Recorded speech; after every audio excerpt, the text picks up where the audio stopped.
Ina mana, ina reo, na tangata no nā ho e whā, tēnā koutou katoa. So greetings and welcome. I'm Jane Bryson. I'm the Dean of the Wellington School of Business and Government at Te Herenga Waka, Victoria University of Wellington. I'd like to give a warm welcome to all the students and teachers here today and to the Deputy Prime Minister, Honourable Robertson, who has taken the time to be with us today. It's great that we have nearly 200 of you joining us in person, along with your teachers.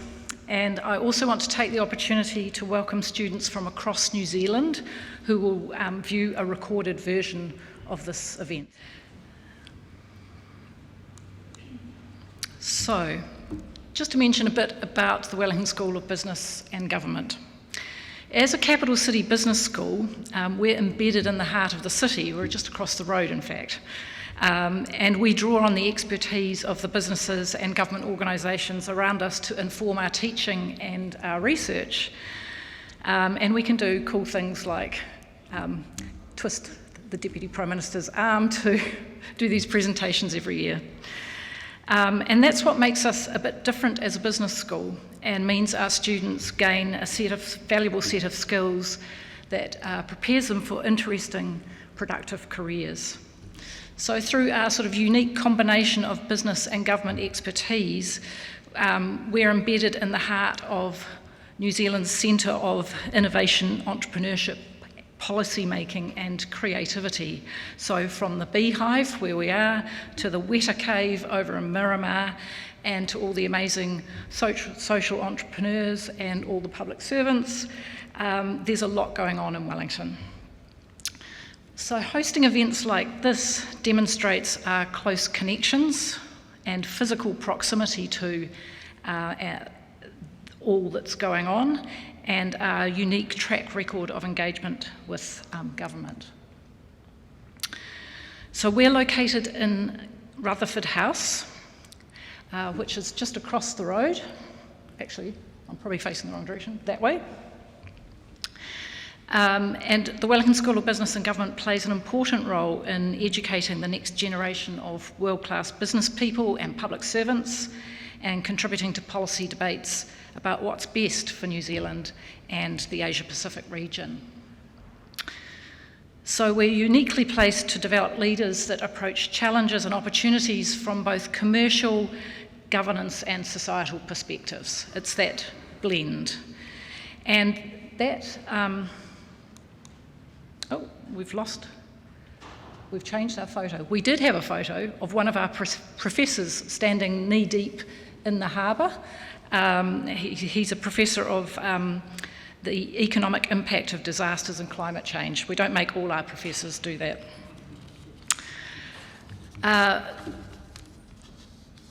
When you come to the university, there's plenty to get involved in. So the university has a really diverse student profile, which enriches the value of campus life and the unique perspectives and experiences of all students. And we have over 150 student clubs at the university that you can get involved in. And some of them are specific to the Wellington School of Business and Government. And we've just picked out a few here that are very strong within the School of Business and Government.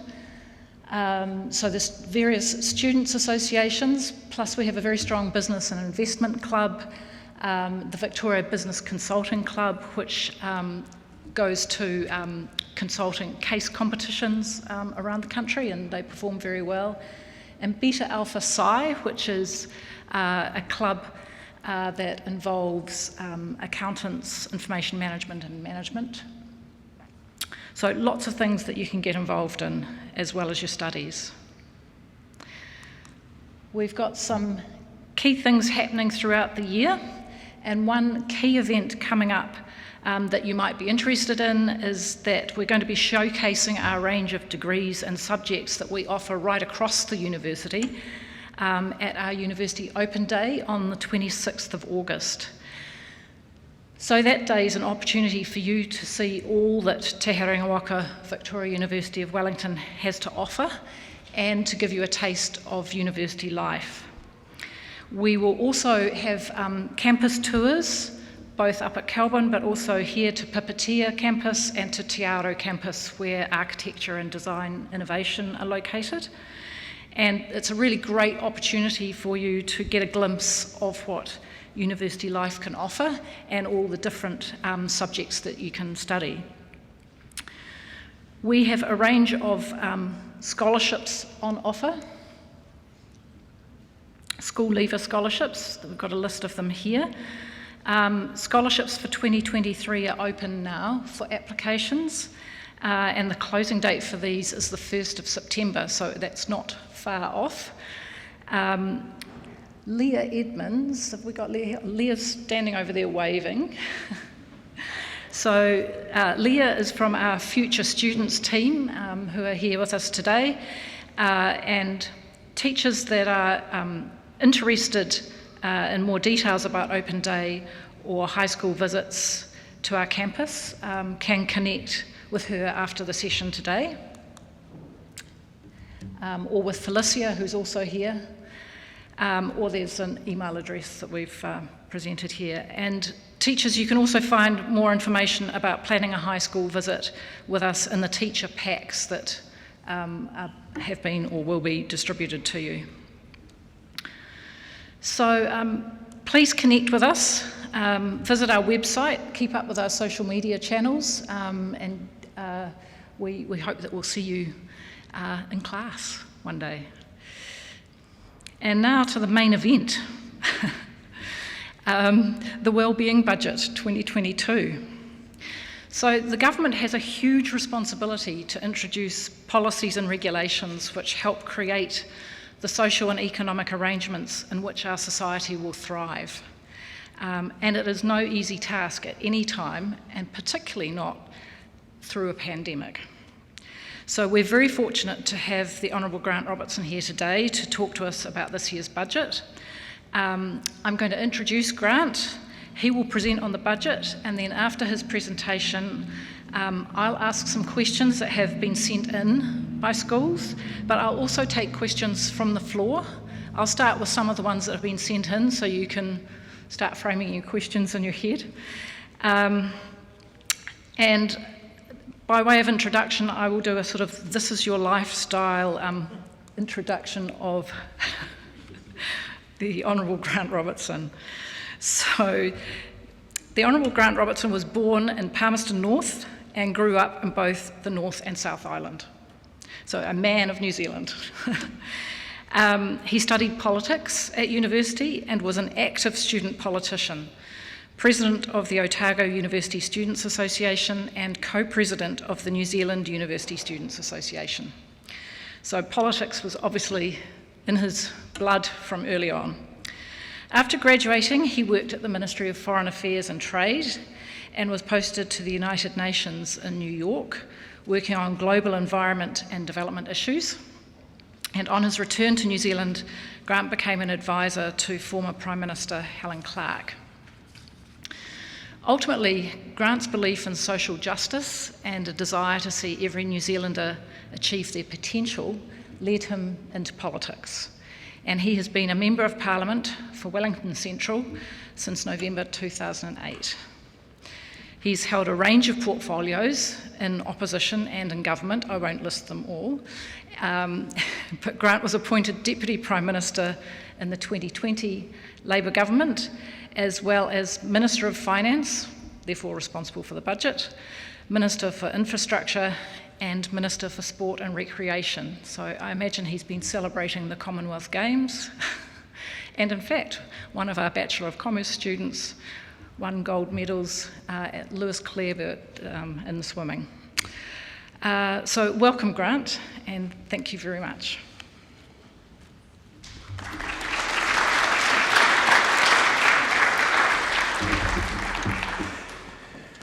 O ti hei Māori ora, hei mihi ana nā mana whenua ki tēnei rohi, terene ki whānui te upaka o te ika tēnā koutou katoa.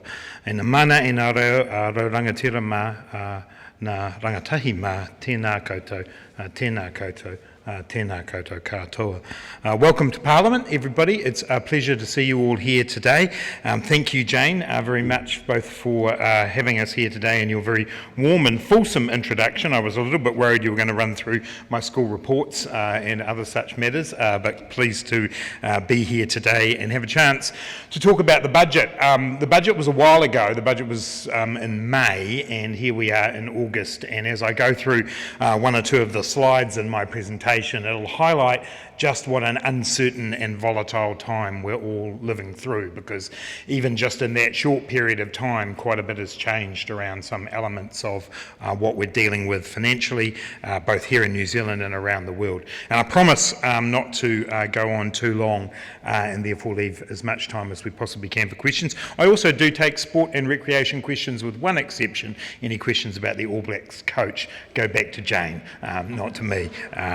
Minister of Sport doesn't get to have an opinion on that. Just as has already been indicated, so, this is what the budget looks like. This is it, wellbeing budget.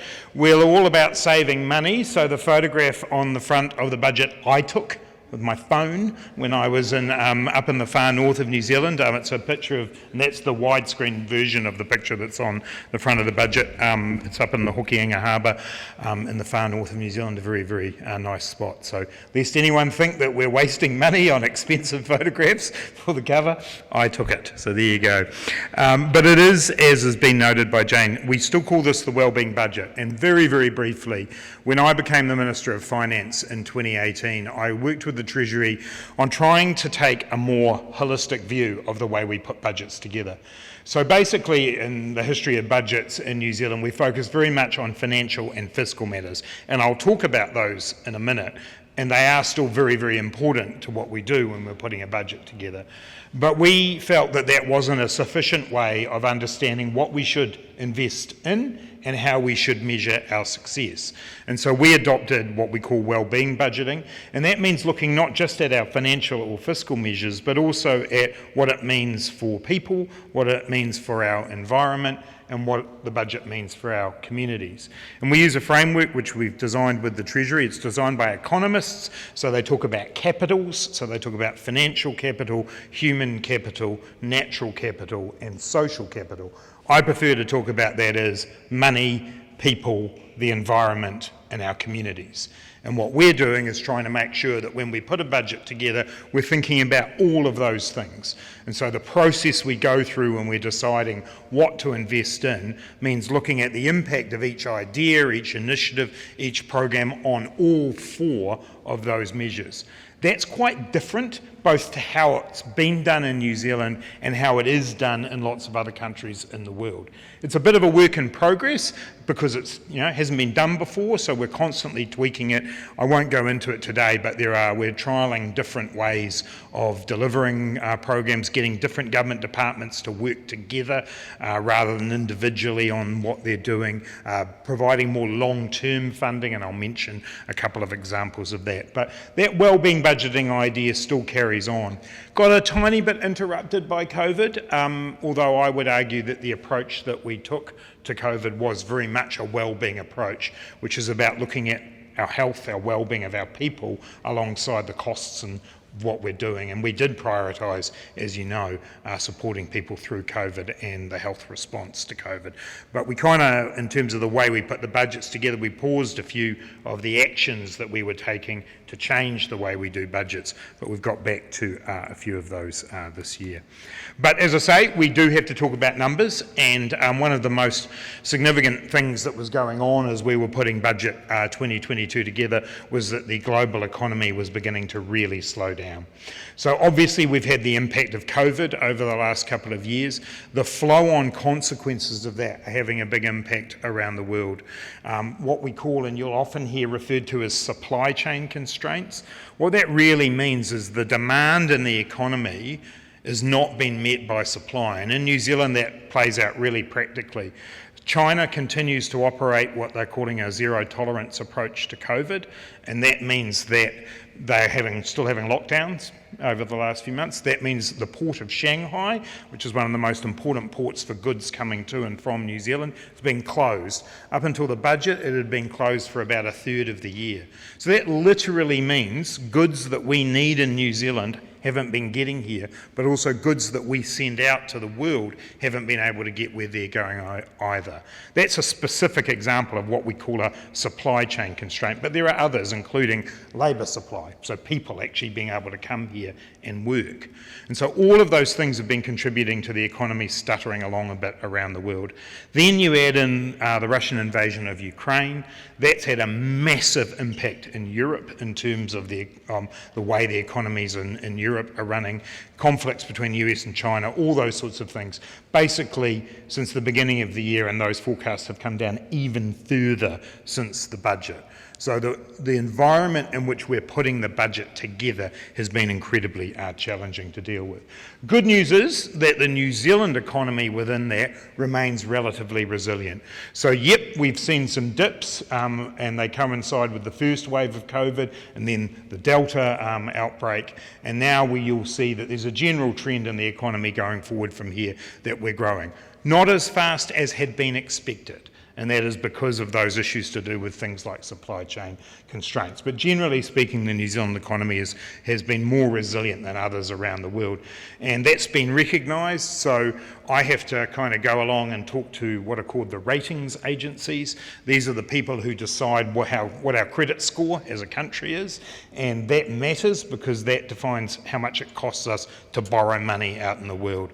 And the two big ratings agencies, Standard & Poor's and Moody's, both have said either they've kept our credit rating at the highest, AAA, or in one case in Standard & Poor's they actually lifted it.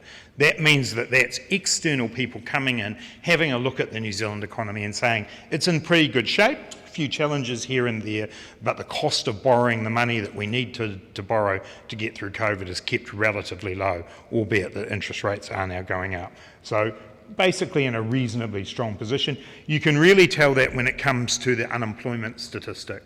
And this matters a lot to me. During COVID at the famous 1 o'clock press conference podium that you all saw Jacinda and Ashley at, one day when I was filling in for them doing that, I had a report in front of me from Treasury that said that unemployment would go into the double digits, into 10% plus, as a result of the impact of COVID. And I remember standing there that day and saying, I'm not going to let that happen. And so that's why we did the things we did, like the wage subsidy scheme and the resurgence support payment and a whole lot of other programs where we've invested in people so that they are able to stay in their jobs. And so unemployment has come down significantly, much more than we thought. It is forecast to pop back up again in the later years as and I'll come in a moment too, as some of the changes economically impact, such as the monetary policy stance of the Reserve Bank and just the general slowdown that we're experiencing now, but still it's under where it's historically been, as you can see on the chart. So we can be pretty pleased and pretty proud of the fact that we've kept unemployment low because obviously that's vitally important to people's jobs and well-being. In terms of what happens with the surplus, so in terms of what we call OBEGAL, which stands for the operating balance excluding gains and losses, that's basically are the government's books in the red or in the black. As you'll see, in periods where we've had the global financial crisis, which is the blue bars there, we go down into a deficit and we come out of it again, then we hit, unfortunately, COVID, and we go back down into a deficit, and you can see we're forecast to come up into surplus. We've set ourselves the position so that we will be back into surplus 5 years after COVID hit. Previously, the previous government, they came back into surplus 6 years after the GFC. COVID was a more severe decline than the GFC, so we're pretty pleased with that. But this comes to one of the really big decisions that you could make in a budget. We could change that. We could come back into surplus quicker. But in order to do so, there are massive trade-offs. And one of those trade-offs would be how much we spend on things like health and education and housing. And so we could do it, it's theoretically possible, but the impact on people would be severe. And it brings me to one of the words you'll hear me use a lot, which is balance. When you're putting a budget together, it's all about striking a balance. And I basically had three things that I had to think about when I was putting this budget together. Getting ourselves back to a more stable fiscal position, and I'll show you a chart which has debt on it as well as the surplus deficit equation. Dealing with all the cost of living issues that are going on at the moment that you all know about, but also having a long-term plan for New Zealand, where we have jobs that pay more, where we lower our emissions, where we have security for you in your health services and all of that. So I had to do those three things, balance all of them. And so we think we've got the balance about right, but there would be some people who would say, no, you should be aiming to get back to surplus quicker and adopt policies that I would call austerity, which are about saying let's cut those things and get back. So we think we've got the balance about right, but that is where the trade-offs really come in. In terms of what the government's doing, and so the first of those goals that I mentioned, which is kind of stabilising our fiscal position, sometimes you hear numbers chucked around about how much money the government's spending. It's really important to think about that as a percentage of the economy, because if you're just talking about the raw number, it can sound huge, but actually the whole time the economy is growing. And so governments measure themselves in terms of our spending as a percentage of GDP, as a percentage of the economy. And the long run average, as you can see, is kind of around about 30%.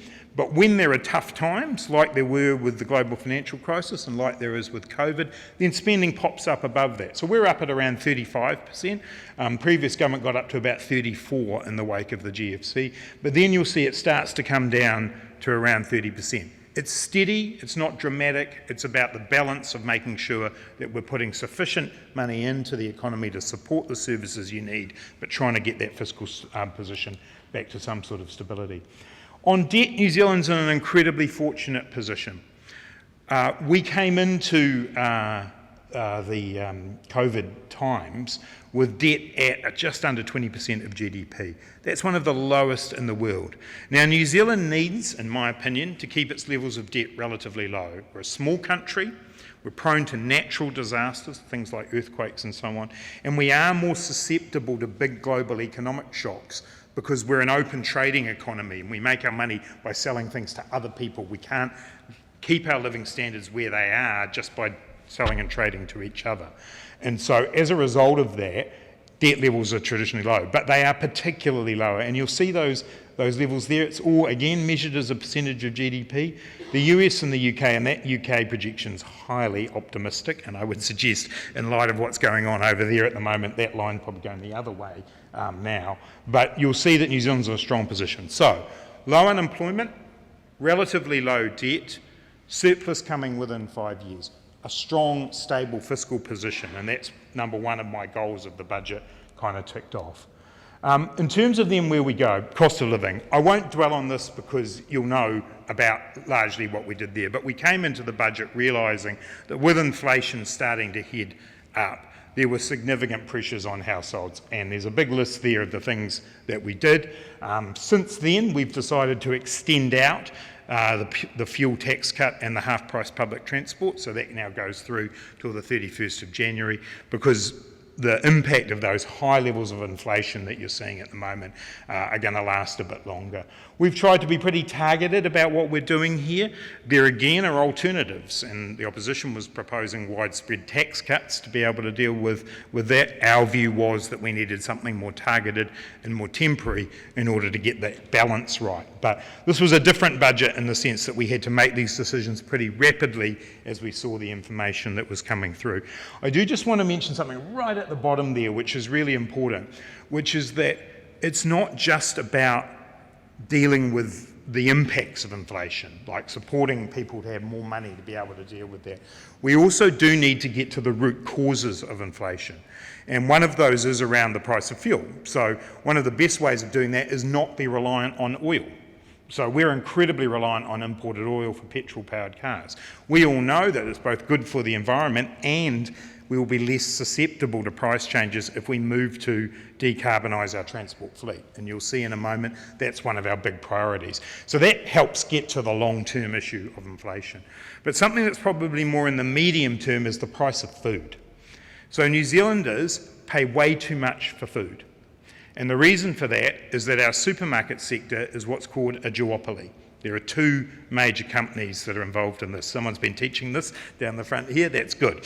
And so that is really important to us, that we get to addressing that. So on the night of the budget, we introduced a law that means that those two big companies that are controlling the supermarket sector can no longer put what are called covenants on land. So what they were doing was land that was either near their supermarket or around it, they put a covenant on it so a competitor couldn't get in and buy that land.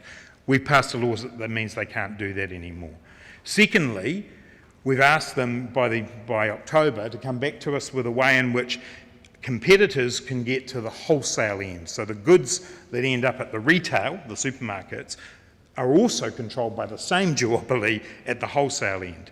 And so either they come up with that plan themselves or we regulate it, and that means competitors can come into the market, and the competitors who want to come in have told us, if we've got land to build and goods to sell, then we'll be here. And so that starts to get you to the root causes of inflation. And I did an experiment when I went to Australia, when I first was able to do that in June of this year, and I went into a supermarket in Australia and I walked around until I found the New Zealand cheese, and I discovered something that I had been told was true. It was $4 a kilo cheaper than what it was at the New World up the road here. Now the reason for that is lack of competition in our supermarket sector, and so we can do something about it. So I just wanted to mention that, yep, we can do all these things on the cost of living, but we do have to also get to the root causes of what's causing them to go up. The big spending in the budget, as you'll know, you will have heard, was on the health system. We made the decision that New Zealand didn't need 20 different organisations all around the country that were managing our health system. We could do that with a centralised body here based out of Wellington, that has regional arms but doesn't have 20 different organisations. Plus we've created the Māori Health Authority as well. At the same time, we've got to keep investing in all the things that we need to make sure our health system is providing to people. Significant investments in mental health and strengthening the care that you get when you go to your local doctor, ambulances and pharmac and so on. As I mentioned, so we've cost of living, but then the third part is, what do we want our economy to look like? And we've got to be able to both deal with the here and now and the future. And the big thing for me, as I describe it, our economic plan, is a high-wage, low-emission economy that gives economic security to everybody. The low-emission and high-wage bits go together. And so for the first time, we took all the money we get from the emissions trading scheme, that's the money that people essentially pay to be allowed to keep polluting, and we took all that money and put it into investments to reduce emissions. And there's a host of them that are mentioned up there. We did this on the basis of our emissions reductions plan. That in turn was based on the carbon budgets that the Independent Climate Commission presented to us. So we have a goal, we have the series of goals that get us towards our zero carbon by 2050, and these investments are designed to support us to get there. Series of investments in how we manage to grow those higher wage jobs. So when I talk about high wage jobs being the goal of the economy, it's kind of a code. It's a code for productivity. It turns out that productivity is one of the most boring words in the English language, and people don't get excited about the idea that we need it, even though it's really important. So we decided to talk about it in terms of the outcome you get from productivity rather than the means of getting there. So high wages are the outcome of being more productive. Being more productive means investing in the things that will get us there. So that means infrastructure, which I'll talk about in a minute. It means skills, things like training, apprenticeships and so on. It means supporting small businesses. It means supporting regions. So we're really actively getting alongside the sectors of the economy that we think will deliver those high wage, low emission jobs. Mentioned before, I just mentioned there, skills and training, massive investment for us in apprenticeships. I have to say it's one of the things I'm the proudest of in our response to COVID. We made apprenticeships free and we made targeted trade training free, and about 190,000 people have taken that up, and I can talk later on if you like about why I think that's important. Immigration remains important, and this is one of the big stories of the economy right now, is that those supply chain constraints I mentioned before, labour supply is one of the biggest of those. So normally we'd got up to even having net migration of 70,000, but averaging out sort of 30, 40,000 a year net extra people coming into New Zealand. We haven't had that during COVID. The borders have been shut. And so rebuilding that back up is important, but we didn't just want to build it and just open up and not have a strategic approach. So you'll see the list there of trying to be a bit more targeted around what we're doing in terms of bringing people in. That's just started, but that will start to ease some of the really big problems that a lot of businesses are having. And as I mentioned, critical to productivity is addressing infrastructure. If you're stuck in traffic, you won't be able to be as productive as you would be. And that's the case all around New Zealand. And unfortunately, over the years, New Zealand has not invested enough in roads and transport issues, rail, our water assets, the pipes underneath us, pretty much everything, hospitals, schools, you name it, New Zealand's underinvested. My favourite statistic, which I'm on a mission to ensure that every New Zealander hears me say, is that New Zealand's population grew from 3 million to 4 million over 30 years, from 1973 to 2003. It then grew from 4 million to 5 million over 16 years, from 2003 to 2019. So just on half the time that we grew from 3 to 4 million.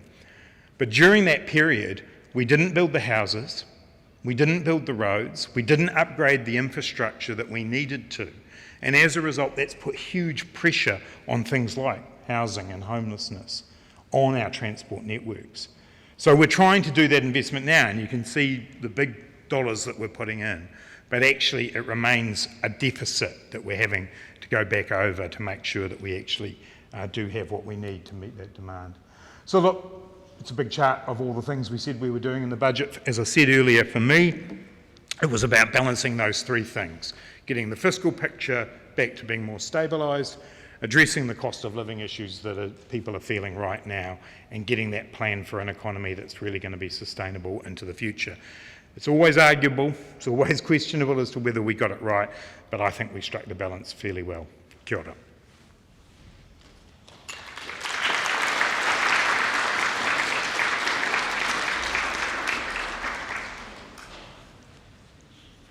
Thank you, Grant. So we've got some prepared questions that were sent in by schools. We'll start with a few of those, but I'll also ask you to put your hands up if you have some too, but let's go with the first one that we've got. So this came in from Wellington Girls College. How is the government responding to the level of inflation we are experiencing at the moment? How are they helping families and individuals with the cost of living crisis? Right. So yeah, as some of this I answered earlier on. First thing to remember is that within the system of government, there is an entity whose job it is to manage inflation, and that's the Reserve Bank. And so from a monetary policy point of view, you will see what they're doing right now. And in fact, they've got their next announcement about this tomorrow. So with our system, our goal that we set, the Reserve Bank, is to have inflation between 1% and 3% over what's called the medium term. No one ever wants to define exactly what the medium term is, but there's a recognition in that there will be times when inflation will peak up above that. But over an average period, we should expect to see inflation between 1% and 3%. Clearly, it's much higher than that at the moment. It's at 7.3%. Most economists would argue that that's the peak that New Zealand's going to experience, but we'll have to see about that. But most people can see that it is. Just in square brackets, even though that sounds like a really, really big number, and it is, relative to the rest of the world, New Zealand still remains in a reasonably fortunate position. I was in the UK a couple of weeks ago, as mentioned, at the Commonwealth Games, but I also popped in to see the Governor of the Bank of England, and it was the day before he announced their latest increase in the official cash rate, but he also announced their projection that inflation in the UK will reach 13% by the end of the year. And you've seen in the US it being up around 9%. Across Europe, similar levels. The average in the OECD is just around 8%. So New Zealand is kind of in about the middle of the pack on this. So still hard, still difficult for people who are going and trying to fill up the car or go to the supermarket, but relatively it's different. And there's something to watch out for, which is because the New Zealand economy stayed stronger through COVID than many others in the world, the Reserve Bank started its what's called its tightening cycle, its increasing in the official cash rate, about 1 or 2 quarters before most other countries. So round about the end of the year is probably the point at which it'll be legitimate to do some comparisons as to where we are relative to where those other countries are, because we're just a bit ahead. And so our numbers have looked a bit higher. Australia's still a bit less than us, but the Governor of the Reserve Bank of Australia thinks they'll go ahead of where we are now. So there's just a bit of a timing thing to think about there. So the Reserve Bank is doing its job. It's lifting the official cash rate. That's effectively to dampen the economy, to see it slow down a little bit so that inflation comes down. Us, from a fiscal policy point of view, we're back to the balance question again. We need to keep investing, but we don't want to pour fuel on the inflation fire. And that's one of my arguments for why I wouldn't do across-the-board tax cuts, because they're permanent and they often go to people who don't really need it, like me, and therefore that spending actually has the potential to exacerbate inflation. Arguably, any government spending has the potential to do that, but at least if it's targeted and it's temporary, you've got a better chance of it not exacerbating inflation. On the other side of the coin, we still have to help people through it. And so you saw the big list of things that we did. This might preempt, I think, the next question, Jane, but one of the things I wanted to say is the cost of living payment that you're hearing about now is not the only thing we've done. And in fact, it was an add-on to what we did on the 1st of April. So on the 1st of April, we lifted all main income benefits, superannuation, student allowances, the family tax credit and childcare allowances. We lifted all of those for people who are on the lowest incomes in New Zealand. What we then recognised, having done that, was that there was another group of New Zealanders, those who earned up to $70,000, who weren't eligible for any of those things, who were also really struggling.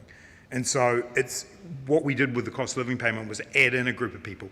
We didn't make those people who had got the lift on the 1st of April eligible because they were already being supported. So that, I know, has caused some people saying, well, why have you not given the cost of living payment to people on the lowest incomes? We'd actually already given money to those people. So you've seen what we're trying to do, and the only other point I'd make is it's not just about giving more income support, it's also got to be about addressing those underlying causes like the price of food and the price of energy. Thanks, Grant. I think you have partially answered the next question, which was from Tyree College. But not the first one. So I'll do not that. The first one? Yeah. So, as I said, I did the second one I've explained. The first one is around why some Year 13 students are getting the cost of living allowance and others aren't. There's an age limit, as you'll all know. I know the person who's asked the question knows that as well. And so we set the age limit at 18. In the end, that's about needing to create some consistency in the system. If we had no age limit, children would get it. And children who are either they're not working in any way at all. And so we tried to find a proxy for working age, and 18 was what we chose for that.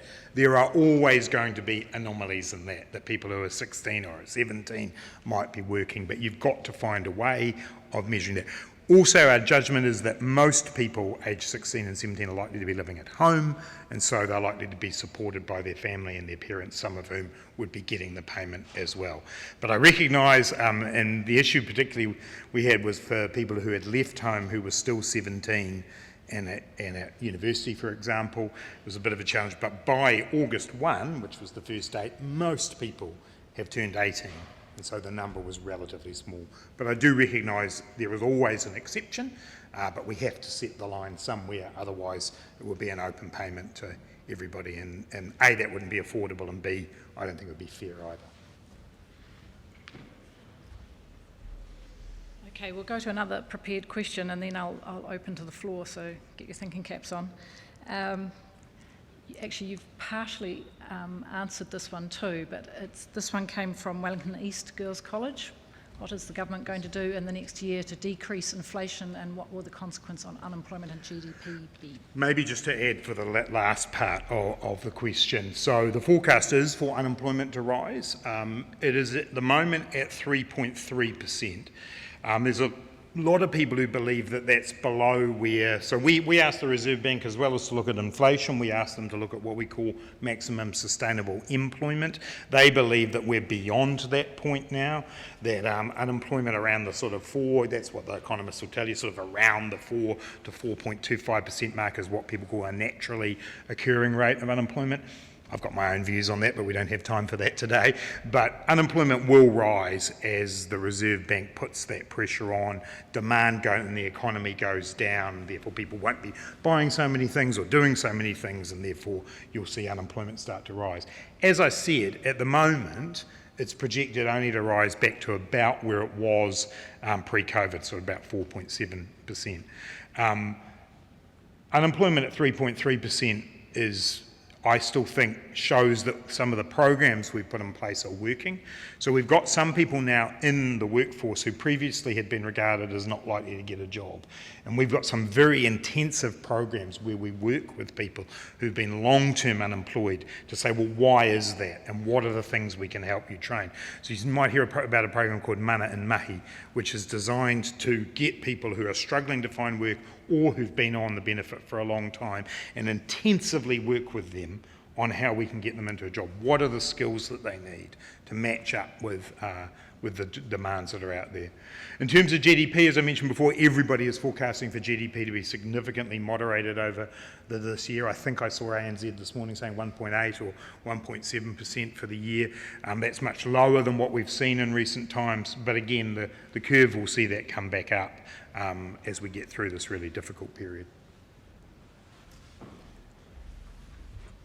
Okay, is there anyone that has a question? We've got a microphone that we can bring over to you, so put your hand up if you do have a question. Anyone willing to be brave? Right, we have one over here. If you could say your name and your school too, please. Kia ora, my name's Nairi Wiki. I'm from Newlands College, and my question is in regards to Te Matatini's budget. After receiving a 1 million annual increase, Te Matatini will now see 2.9 million per year. Comparing these to the funding given to the Royal New Zealand Ballet, which will receive 8.1 million per year, and the Symphony Orchestra, which will be given 19.7 million in tax dollars per year, the inequities become very clear. Why have these Pākehā-based events being funded significantly more than Māori-based events, despite Te Matatini clearly reaching a higher audience? Yeah, no, great question too, and a lot of it is actually just history, and because the Symphony Orchestra is actually a statutory entity, so there's like an Act of Parliament, the New Zealand Symphony Orchestra Act. And so the government actually has like legal responsibilities about funding that. That's simply because that's how it came to be. Similarly with organisations like the ballet, there was a little bit of a twist there, which was that cancellation of a whole lot of their events meant that they got a little bit more money. We've been putting more money into Matatini over the years, and you've just said that as well, it's progressively increasing. There's also extra money not counted in there for the regional comps. So we put money in for the regional comps last year, which we've never done before. Over time, I think you're right. The inequity needs to be reduced, and we need to increase the funding that we give. Matatini has traditionally had other sources of funding as well, but I know that that's been harder for them this time round. And I would expect over the next few budgets, you would see that inequity reduce. A lot of what happens in the budget is based on history. In this case, it's an inequitable history, but like you have funding and then you keep doing it, and then introducing something new into the budget is actually quite hard. But we have tried to do that with Matatini, and I'm confident you'll see more in the future. Do you have any plans of increasing the budget? Yeah, and look, we have. So that's the first thing, as you've noted, we have increased it, and it'll be definitely on the table as we look at next year.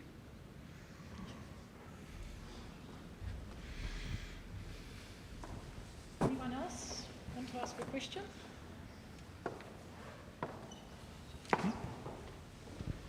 Microphone's coming.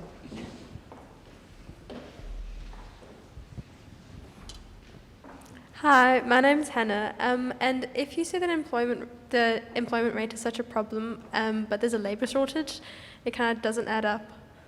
If there's an unemployment problem, problem, but we also have a labour shortage. Why is that still a thing? Yeah. So it's about, the short answer to the question, which is a great one, is it's about the mismatch between the skills that people who are unemployed have with the jobs that need to be done.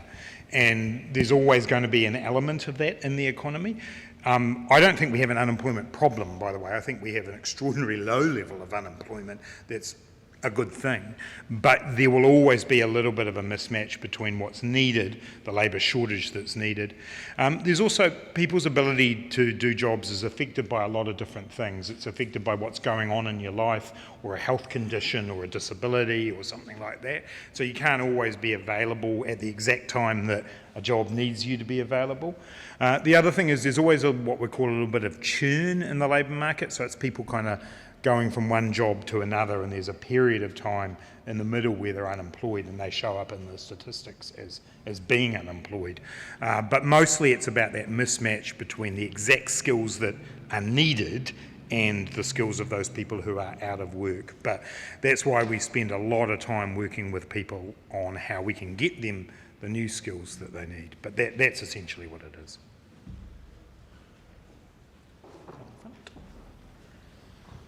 I'm Alice Thompson from Wellington Girls College. I was just wondering, over the next few years, is there going to be a larger allocation of the budget onto decarbonisation? Because I know that New Zealand is going to be highly affected by rising sea levels and all that. Absolutely, and I suspect more and more you're going to see. Well, that's already one of the criteria. So I mentioned right at the beginning the 4 areas, and so that's already kind of one of the criteria. But our goal is a high-wage, low-emissions economy, and therefore decarbonisation is critical to that. Just to maybe dwell for a little bit on the change we made in this budget. So we have the emissions trading scheme that's getting money coming in because people are saying, well, I can't quite keep my emissions down, so I buy credit.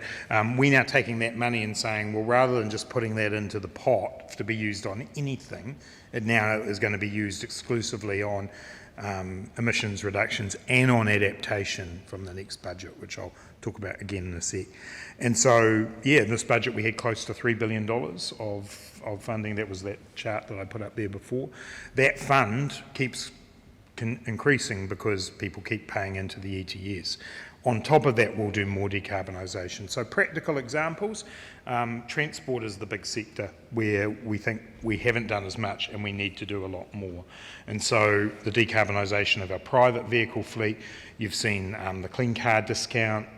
We've now got what's called the vehicle scrappage scheme in there, which will support people on more modest incomes who take a petrol-powered car, and get some money back for that if they're moving towards an electric vehicle. There's funding in the budget for the decarbonisation of our public transport fleet, electric buses, yay, but also trains and more investment in walking and cycling as well. A really important part of this budget, and one of the most immediate things we can do, is around the decarbonisation of our industry. So heaps of our major large industries are still running off coal-powered plants. We have a fund there, it's called the GIDI Fund, the Government Investing in Decarbonising Industry Fund, where we'll go 50-50 or 40-60 with a big business to say, get out of a coal boiler, move to a more sustainable form of energy. So yes, there's heaps of examples, and that investment both is in this budget and will absolutely continue. For me, there's a really important element of this, which is it's the right thing to do for the reasons that you mentioned, and generally for the planet and the Pacific region that we live in. It also happens to be where some really good jobs lie. You know, if New Zealand's really good at renewable energy, you know, and one of the things that's in the budget is how do we get more out of our hydrogen economy? So New Zealand produces most of its electricity from renewable sources, green sources. If we want to turn that into hydrogen, we've got the ability to export that. And there's all these jobs around that, all the technology, the engineering, all of that. So we can do the right thing and also create those higher wage jobs. So that's really the core of our economic plan.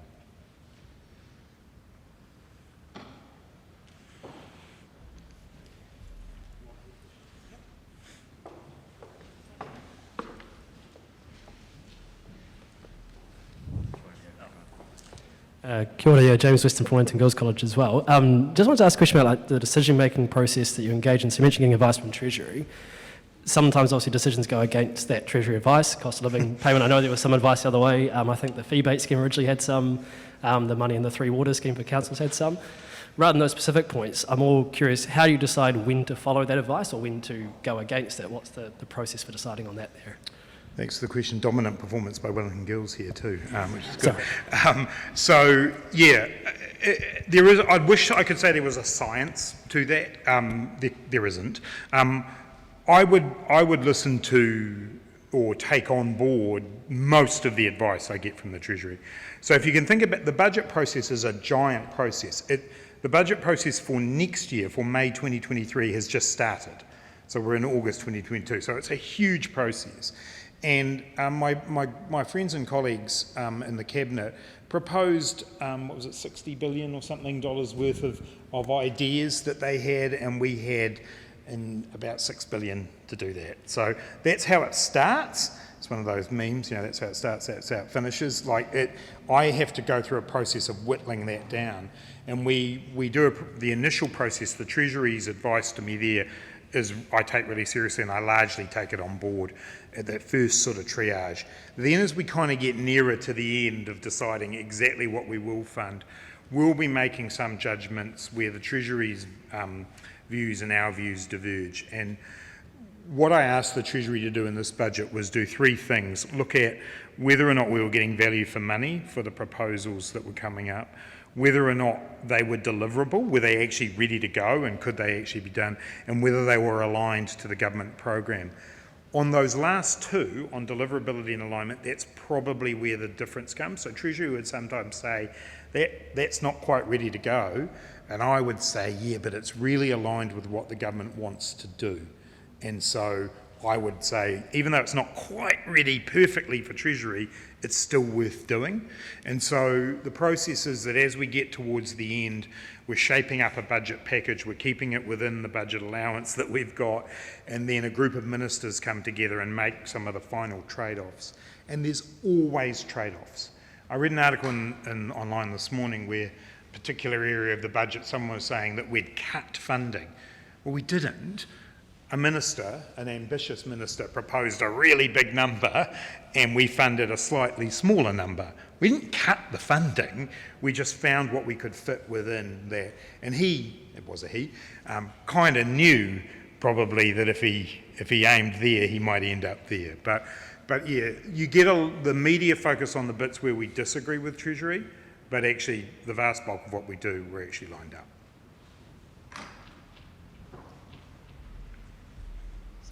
We're just about there, unless there's a burning question. Okay, we'll just go to the last question that we had in the slides, actually. Yeah, I know the one. Oh, sorry, it was that one. Yeah. So this also came from Wellington Girls College, which was lots of questions from Wellington Girls. What, in hindsight, would you have done differently in managing the economy through the pandemic, if anything? Yeah, I mean, this is the favourite question of the day at the moment. I'm getting this a lot. The first thing I'd say is we don't govern in hindsight. You govern in the moment that you're in. And this is like being in question time because I get this question a lot at the moment from the opposition. I invite people to kind of put themselves back to where we were in March 2020. So in March 2020, the pandemic had arrived around the world. It was already crashing into countries. They were shutting down, locking down. Every sector of the economy was in trouble, and we had to work out at that moment, when this had never happened before, well, not in anyone's living memory, what would we do?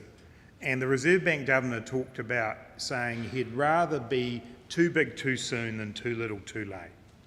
And it's a little bit the same for me. I didn't know, but what I did know was I wanted New Zealanders to keep their jobs. I wanted families to be able to look after, themselves. And I wanted to make sure that we got through with as limited loss of life as we possibly could.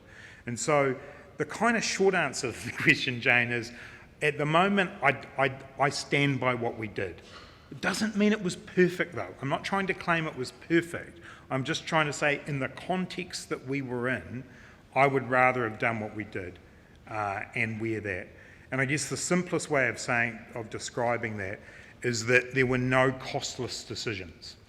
So yep, what we did cost a lot of money. I'd much rather it did that than it cost a lot of lives.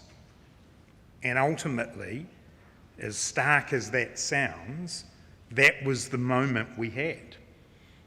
That whether we would go ahead and put the money into the health system, lock the country down so that people didn't spread the virus around, and pay the economic cost of that to avoid the long-term damage of the loss of life and the economic scarring that would have occurred. And so I find that question really hard to answer because I don't want to come off like I think we did it perfectly, but I don't think you can answer the question in hindsight because you govern in the moment that you're in.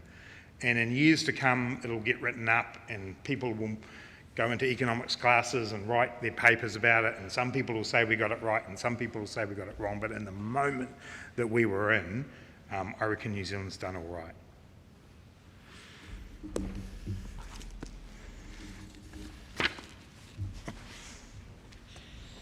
Well, on behalf of everyone, Grant, I'd like to thank you very much for your discussion of the budget, your engagement with the questions, your openness, and your hosting of us here in the banquet hall of the Beehive, which is pretty great. And let's show our appreciation to...